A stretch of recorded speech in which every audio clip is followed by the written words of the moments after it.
One click and get solution. Hello दोस्तों, आज की वीडियो में हम लोग डेविड ऑज़ोवेल के बारे में पढ़ने वाले हैं। इनका क्या योगदान रहा हमारे मनोविज्ञान के क्षेत्र में।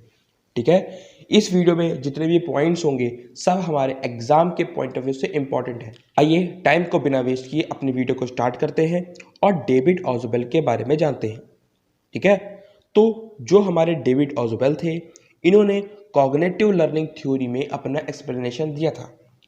ठीक है ना, तो जो हमारे डेविड ऑज़ोवेल साहब थे, इन्होंने कॉग्निटिव लर्निंग थ्योरी में अपना एक्सप्लेनेशन दिया। ठीक है, फिर उसके बाद क्या लिखा है, जो डेविड ऑज़ोवेल थे वो एक अमेरिकन साइकोलॉजिस्ट थे। जो डेविड ऑज़ोवेल थे वो कहाँ के मनोवैज्ञानिक थे? वो अमेरिकी मनोवैज्ञानिक थे।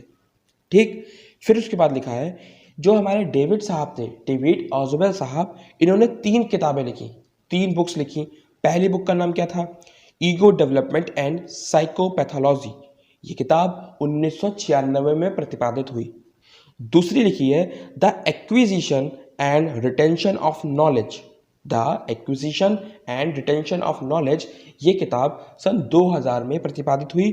और एक और किताब लिखी, death and the human condition. ये किताब 2002 में लिखी।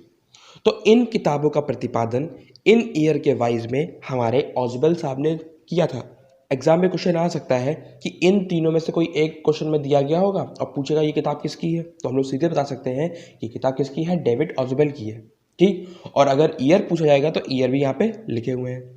ठीक है ना, फिर उसके बाद जो हमारे ऑज़ोवेल साहब थे, उनका क्या कहना था, जो कॉन्सेप्ट्स होते हैं, जो प्रिंसिपल्स होते हैं और जो आइडियाज़ होते हैं, मतलब संप्रत्यों, सिद्धांतों और विचारों को जो हमारा बच्चा होता है वो कॉन्सेप्ट, प्रिंसिपल और आइडियाज़ यानी कि विचारों को समझ कर सीखता है।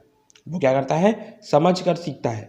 मतलब जो हमारा कॉग्निटिव लर्निंग थ्योरी है, इसके अंतर्गत इन्होंने क्या कहा कि जो हमारा बच्चा होता है वो कॉन्सेप्ट, प्रिंसिपल और आइडियाज़ को समझ कर सीखता है।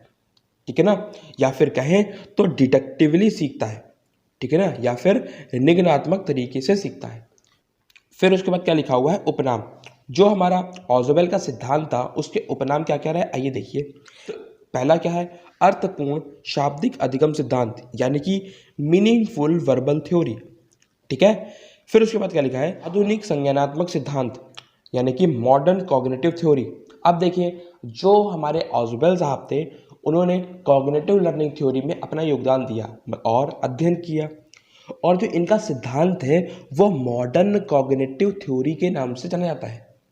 ठीक है ना, तो समझ लीजिएगा, अगर हमारा एग्जाम में क्वेश्चन आता है कि मॉडर्न कॉग्निटिव थ्योरी के जनक कौन है या फिर प्रतिपादक कौन है, तो हम लोग का आंसर क्या होगा? डेविड ऑज़ोवेल। ठीक है ना, और इस सिद्धांत को ऑज़ोवेल का सिद्धांत के नाम से भी जाना जाता है। ठीक, फिर इसके बाद वाले स्लाइड में क्या लिखा है, जो इन्होंने 4 टाइप्स ऑफ लर्निंग यानी कि 4 टाइप्स ऑफ लर्निंग समझाए थे, किसमें? कॉग्निटिव थ्योरी में। वो क्या थे, आइए उनको देखते हैं। ठीक है, तो पहला पॉइंट क्या लिखा है, रोट लर्निंग, यानी कि रट कर सीखना। पहला क्या है, रोट लर्निंग या रट कर सीखना। दूसरा क्या है, मीनिंगफुल लर्निंग, यानी कि अर्थपूर्ण अधिगम। ठीक है, फिर तीसरा क्या है, अभिग्रहणात्मक अधिगम, यानी कि रिसेप्टिव लर्निंग। और आखिरी क्या है, अन्वेषण अधिगम, यानी कि डिस्कवरी लर्निंग। अब इन पॉइंट्स के अंतर्गत हमारे ऑज़ोवेल साहब ने क्या क्या बताया, आइए देखते हैं। अब रटकर सीखने में जो अधिगम का सही तरीका नहीं है, जो हमारा रटकर सीखना है वो अधिगम का सही तरीका नहीं है। ठीक है, और जो हमारा रोट लर्निंग है वो महत्वपूर्ण नहीं है, नॉट सो इम्पॉर्टेंट। मतलब सिंपल सा इन्होंने क्या कहा, रोट लर्निंग हमारा इम्पॉर्टेंट नहीं है, मतलब जो रटकर सीखना होता है वो हमारा इम्पॉर्टेंट नहीं है। ठीक है, फिर उसके बाद लिखा है मीनिंगफुल लर्निंग, यानी कि अर्थपूर्ण अधिगम। जो हमारा अर्थपूर्ण अधिगम है ये मोस्ट इम्पॉर्टेंट है। मतलब जो हमारा अर्थपूर्ण अधिगम होता है कि हर एक शब्द का, हर एक सेंटेंस का मीनिंग निकाल के सीखना, ठीक है ना, वो बहुत इंपॉर्टेंट होता है। इसमें क्या होता है, जो बच्चा होता है, व्यक्ति होता है, वो समझ कर सीखता है। ठीक है, चीज़ों को जीवन से जोड़ता है।